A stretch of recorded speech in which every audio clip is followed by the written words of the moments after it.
Alright, so we here. Y'all see the title. Y'all know what this video about, man. It's a crazy story, but it's true. I got in Jared Fogle pants, man. Now, before we get to this actual video, I just want to explain and make very clear that no, this is not a story of some type of trauma. Nobody touched me. Nobody did anything to me. If you actually look up Jared Fogle's victims, you'll see I wasn't his type anyway, right? But the title is true. This is not clickbait. This is 100% facts. I got in that nigga pants, man. Now, before we actually get into me hopping into Jared's trousers, I want to give y'all some background on who Jared Fogle actually is, right? Jared Fogle was a college student in the late 90s. It's somewhere in Indiana, right? He's a little nasty Midwest boy, unfortunately. Shout out Michigan, 2023 champions. But he was going to college in Indiana, late 90s, and he was apparently obese, morbidly obese, like 400, 500 goddamn pounds, man. Out here sloppy, nasty, eating 10,000 calories a day. He was down bad. Stumbled upon Subway, and he took a liking to the turkey whoop that they got in there.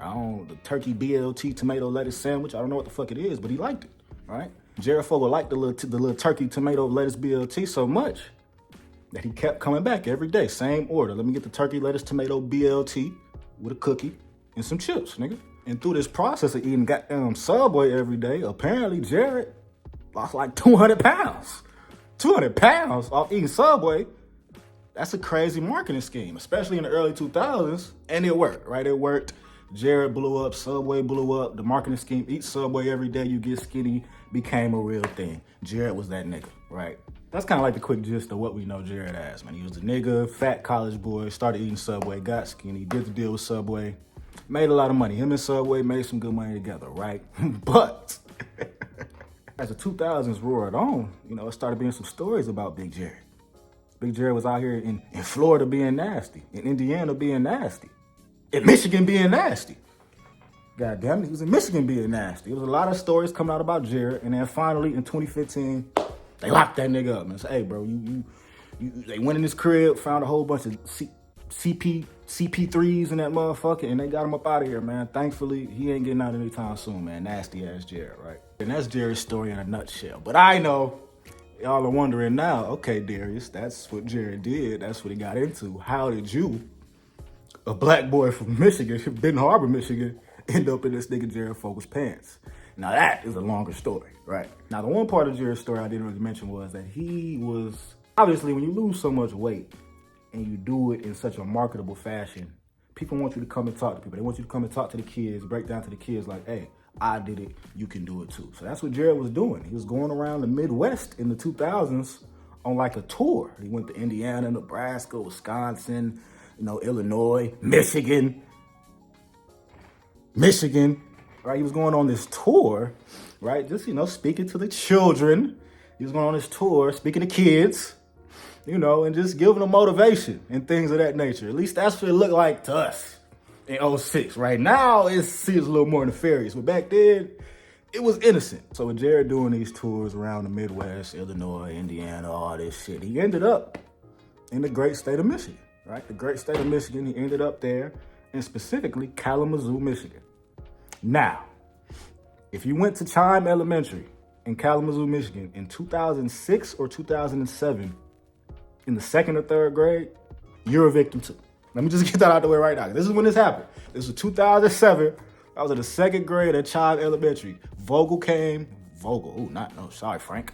Now, it's a little build up to this story because the day before Jared actually came to Chime Elementary in Kalamazoo, Michigan to put kids in his pants, before that happened, the teacher the day before told us, they announced it to us like, hey, Jared Fogle from the Subway commercials, he's coming through tomorrow at such and such time to talk to y'all for about an hour, put on a little show for y'all. Now, y'all got to think about this, man. This is 2006, 2007. Still before social media was around, but the internet wasn't dominating like it was today. Everything wasn't as connected, right? So when you hear like a nigga that's on TV is coming to your school, it don't matter who it is, bro. It could have been the Mr. Clean nigga coming to the school, bro. If you're on TV in 06, nigga, and we see you all the time on commercials, bro, we're going to be excited. And that's how I was when they announced it. Like, oh, Jared, the Subway dude, the fat nigga who got skinny. Like, we was lit in the classroom, bro. I was dapping up my niggas Cody, Zach, all the white boys. We was lit. It was lit off the fact that somebody famous was coming through Kalamazoo, Chime Elementary, but was also lit because that was going to be an hour out of class. Nigga, fuck what you talking about? And when I went home that night, I was telling my mom, I went in the crib, small boy, big head, excited, like, Mom, Mommy, Jerry Fogel, he's coming to the school tomorrow. He's about to come speak to us, talk to us, woo, like all that shit, right? You know how parents do, you know how moms do it, bro. Like she go entertain you a little bit, but you could just tell, like, looking back, I tell she ain't get no fucks about Jared Fogel, right? Like talking to me like, oh, Darius, that's so cool, man. What are y'all gonna do? Y'all gonna do activities? Yes, Mom, we gonna do activities. We did activities, Mom. That's what we did. That was the problem. No, let me stop. So I went home real excited, told my mom about it. The night before, and this is how you could tell it was real nasty, I laid my outfit out to see Jared. The night before Jared Fogel came to the school, I laid my outfit out. I ain't never used to lay my outfit out in 2nd grade. My mom used to pick my drip, still. My mom stopped picking my drip in like the 4th grade. 2nd grade, I was still getting my drip picked out. That night, to see Jared, nah, I had to lay my shit out, bro. I had like the crispy little jeans, the Air Force Ones, the little red whoop up top. I was feeling like I was gonna be fresh in that bitch for Jared, bro. But fast forward to the next morning, in the crib, getting ready, excited, brushing my teeth with a little extra fervor, a little extra energy, like, nigga, we finna see Big Jared today. I head to the bus stop. This nigga's like a little too much energy in the morning. 4 motherfuckers trying to talk to me and shit, like, yo, what's up, Darius? You ready for school today and shit? I was in that motherfucker with a straight face, bro, with my backpack on. Like, nigga, do y'all know what day it is today? Like, do y'all, like, why y'all acting like this? Big Jared coming through, right? I was acting real bougie, right? I was sitting on the bus on the ride to school, bro, just sitting there looking at these niggas being animals, having fun at 7 in the morning, like enjoying their lives and shit. I was just looking around disappointed, like, this is why famous niggas don't come to Michigan, bro. Y'all acting like animals. Jared on the way, y'all on the bus acting like animals, bro. What a coof, right? That's how I was really feeling. It was a big day for me, right? So we get to school, do our class and shit the first couple blocks of the day, get our little lunch, have fun, talk our shit. I'm locked in all day. I ain't talking to nobody all day, bro. Where's Jared? All right, I'm trying to get to Jared Fogel. Once we get to Jared Fogel, and then we get to the end of the day. You feel me? So that's like, where is Jared? We get back from lunch, we scatter back to our classrooms, and the teacher stands up in front of us and announces, like, hey, Jared Fogel's on the way. We finna head to the auditorium and post up. You ready for Big Jared? Now, I was like, let's do it. Let's get to it. I've been waiting all goddamn day. Now, everybody else in that motherfucker like, yeah, let's go. Fine, let's get out of class. Jared here. And me, I'm still in my mode. Like, y'all niggas is fucking lame, bro. Chill out, bro. Y'all act like I ain't never seen a real nigga before, right? Like, anyway, we head to the auditorium, and it's not an auditorium with seats. Like, it's one of those auditoriums, you got the court or the floor, whatever it is, and then you got the stage right in front of you, right? It was all of us, about 60 to 80 kids, maybe 2 or 3 classes worth of children, sitting on the floor, crisscross applesauce in front of the stage, waiting for my nigga Jared Fogel, right? And Jared Fogel arrived. He came right on time, he was on point, good energy, good vibes, real positive vibes Jared brought to the room that day, at least I thought. Came up, gave his regular spiel, talking about weight loss, motivation, diet, things of that nature, and it was a pretty boring speech, but during the speech, he did something that he pulled up. I'm gonna give y'all an example, right? Now, what Jared used to like to do in his little speech to kids was he would like to bring out his old jeans. Now, listen, y'all, I'm a $150 soaking wet. So I don't got no size 55 jeans anywhere near me, right? So y'all gonna have to pretend like these are size 55 jeans right here. Jared Fogel, he came in front of us and he showed off his jeans. He was pretty much trying to say, hey, bro, I used to be this big, now I'm this little, right? And the jeans that he had were huge. Like, let's get this out the way right now. It was a good alliteration showing how much weight he had lost. I don't even know if that's the right word, but it definitely showed how much weight he lost. Those are some ginormous jeans, at least size 55, right? So he's showing off his jeans during the show, this, that, and the other. Puts the jeans down, right? Gets back to talking a little bit for about another 10, 15 minutes, right? After about, 45, 30 minutes of him talking to us, breaking shit down to us, talking about Subway and shit, eat fresh, all that. He got to the end of his show. And this is when shit starts to get a little devious, y'all. He gets to the end of the show, and he starts scanning the crowd of children. Just starts looking at us. Real devious, right? Just starts looking at us. And when he's done scanning, he turns and looks at the principal with this nasty smirk on his face. I can remember the smirk. It was nasty. And he said, Could we try a little activity with the kids? Oh, a little activity with the kids?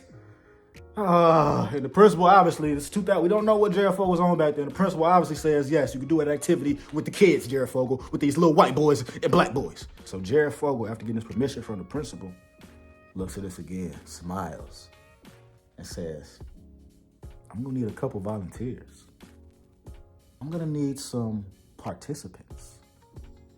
Right? Listen, you look at that, that's what he said. I'm gonna need some participants. And shit, we lit. Like, everybody, hey. Like, Jared, I want to do the activity. What we finna do, Jared? Let's do it. So Jared looks at all the excited young kids waiting to do an activity with him. Points out one white boy. Cody, you, come here. Looks around. Points out another white boy. Zach, you, come here. Looks around one more time. Looks deep into the crowd. Deep for a little pretty little white boy. You, Tyler, come here. Now, obviously, we're not gonna beat around the bush. The one thing he was missing from this equation was a token black kid, right? We're in a school that's half black, half white. You just picked 3 little cute ass white boys. You gotta put a nigga in this activity somehow, right? Right? The 3 white boys he picked, there was a specific trait to all 3 of these white boys. They were all very small. And he kind of needed them to be small to do the activity he was trying to do, right? So now he's looking around. He already got 3 white boys grouped up. He needs some ethnicity in that shit. Everybody gonna be looking at him crazy and they're like, you wanna pick 4 white boys? There's a lot of niggas in here. So he had to pick a nigga. It was just unfortunate that the one nigga that probably fit the criteria of being tiny as fuck, it was me. I was the only little nigga in that bitch. So Jared Fogle still looking, probably trying to find him a black kid to put in his situation. And he stumbles upon me. Right in the front row. Crisscross applesauce, big ass head, drippy as hell. He picked me, man. He picked me. Jared Fogle picks me to go out with these other 3 little white boys to be a part of his activity. We still don't know what the activity is until this nigga turns around to the stage and picks up his pants. Hey, hello, it stands in front of the crowd. It's hard to picture me being Jared Fogle with 4 little cute ass little boys standing next to me, holding my pants, my old jeans up like this. Okay, because that's exactly what the image was. And I'm glad there's no pictures of this. I hope there's no pictures of this. But that's what was going on, right? Jared is standing in front of everybody with these 3 little white boys and Darius standing next to him with his pants and is about to say, I want to show you guys just an example of how big I was. Zach, Cody, Tyler, black boy, I want you guys to get in my pants. That should have been red flag number 1. Get in your pants, Jared Fogle. Get in your jeans, your size 55 jeans, Jared Fogle.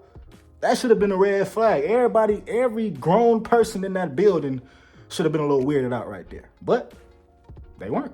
The principal actually saw it. She was like, oh, yeah, that's a good idea. Yeah, like, oh, my God, we're going to see how fat you was, right? The other teachers wasn't saying shit.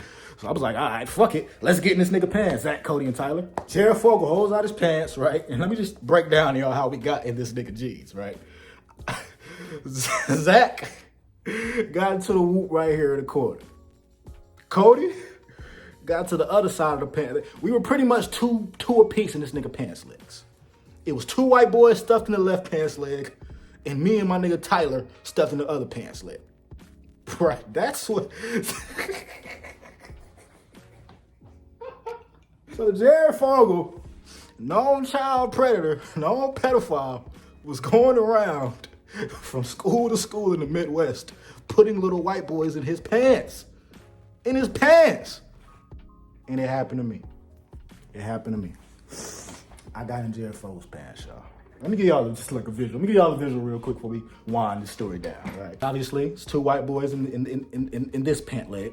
And then it's me and my homie, and we just kind of stuffed in the whoop. Like, yeah, this nigga, and I'm be honest with you, you could tell he was fat as hell when he got in the pants. Like, damn, this is a big dude. Like, what he was trying to do worked.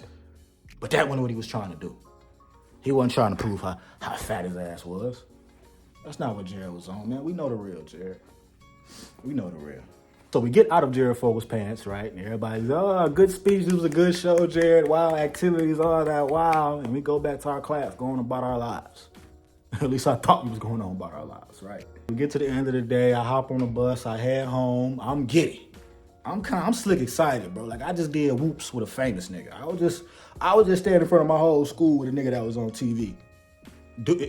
I just had to get inside his pants, right? And I go home and I tell my mom, like, yo, Jared Fogle was there. It was beautiful, fun time. I got in his pants, all that. And my mom, you same shit. This is just what Paris is. Like, oh, that's so cool. Like, yeah, it's cool as hell. Wow, Jared Fogle, Subway. She didn't give a fuck. So I go on about my life after that, right? Like, Jared Fogle came to the school, cool. You know what I'm saying? A footnote. I met a famous nigga. It was probably for me, it was the first famous nigga I met in my life. So it was an exciting experience to me all in all. Until about 8 years later, when the news broke about Jared Fogle, 2015. It came out, yo, Jared Fogle, nasty dude. They raided his crib. Lots of child porn, man. We got it. He's going to the feds. It's up for Jared, right? And it's funny because the moment that was announced and like that information started coming out, I didn't immediately think back to that day where I got in his pants, right? And my mind didn't go back to that day for a while after that was announced. It wasn't until a couple months later, in like summer 2015, I was in an Xbox party with two of my homies, my nigga Aaron and my nigga Tay. My nigga Dante, rest his soul. My nigga Aaron and Dante, right? And they was in there having a real heated discussion about the Jared Fogle shit, right? Talking about how crazy it was, how nasty the nigga was and all that. And I was in there like playing my little game. I was in that bitch playing my little game, agreeing with the niggas. Like, yeah, that nigga, that's nasty shit, right? And as I'm sitting there playing my whoops, I have an epiphany. I'm just like,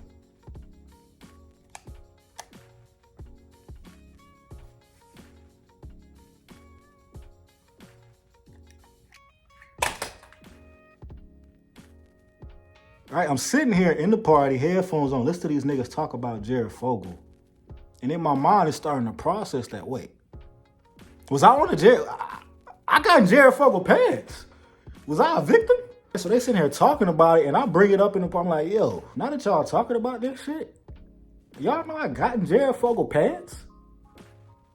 The whole party just went silent for a couple seconds. Like, everybody had to process, like, nigga, what? Yo, Dante, he checked my ass like, nigga, you got in who pants? I was like, Jared Fogle. I got in Jared Fogle pants in the 2nd grade. I just remembered that shit, bro. And this is a nasty nigga. I got in his pants. That is crazy. Like, I was having a whole little moment right there live in the Xbox party. Like, yo, did this nigga, like, I had, like, this nigga touch me? This nigga do something weird to me? Like, nah. It was just something in front of the whole student body, but it's just weird now. Like, just looking back, like, what was his real intentions with that shit? Like, I know you was trying to show, like, I was so fat that 4 kids could fit in my pants. Like, that's what it's supposed to be, but that ain't what it feel like no more. As a nigga who actually got in the pants, that ain't what it feel like, bro. That ain't what it feel like. That's it for the video, bro. This wasn't supposed to be no big PSA, nothing, bro. I just wanted to talk about an experience that it's just funny and it's kind of unique, bro. I know there's others out there who went to Chime Elementary, others out there who was in the Midwest in the 2000s going to school that got in Jared Fogle's pants. I need y'all to speak up. I can't be the only one. I can't, Cody, Zach, Tyler, where y'all at? The niggas who's in the jeans with me, where are y'all? I need somebody to speak up with me, because this is crazy. All jokes aside, though, I do want to end this on a serious note because Jared Fogle, like, was genuinely a terrible dude, a nasty dude, a conniving dude. Like, he hurt a lot of young kids, a lot of young white kids, and specifically in the Midwest, right? As y'all know, if you watch my videos, you've been around me, you know I ride hard, not just for Michigan, but for the Midwest period, bro. We the underdogs. I love the underdogs. That's just how it go, right? So for somebody to use his fame and his platform, his influence to harm children that are from where I'm from, it don't sit right. It don't sit right, and I'm kind of glad. I'm glad he got what he deserved. Definitely, I'm glad he got what he deserved. There's no kind about it. I'm glad. I'm definitely glad. Because as an older person looking back at those moments, it kind of shows, like, you know, how close you could be to some real crazy shit happening to you. Nobody ever touched me as a kid, right? Like, I'm always applaud my mom, my grandma, my papa for that. Like, none of that weird shit ever happened to me. They wasn't gonna put me in a position for no weird shit, for no old uncle, nasty nigga to touch me, none of that. So I haven't experienced that. but I still sympathize with those who have been through it because I feel like I was within arm's reach of one of the nastiest niggas to ever walk this planet, bro. If this shit, it's nasty, bro. It's nasty, bro. And with all that being said, I'm gonna bid y'all adieu. It's life of Darius, aka the Turkey Sandwich Tyrant, and I'm out, man. Jesus sandwich, man. Ugh.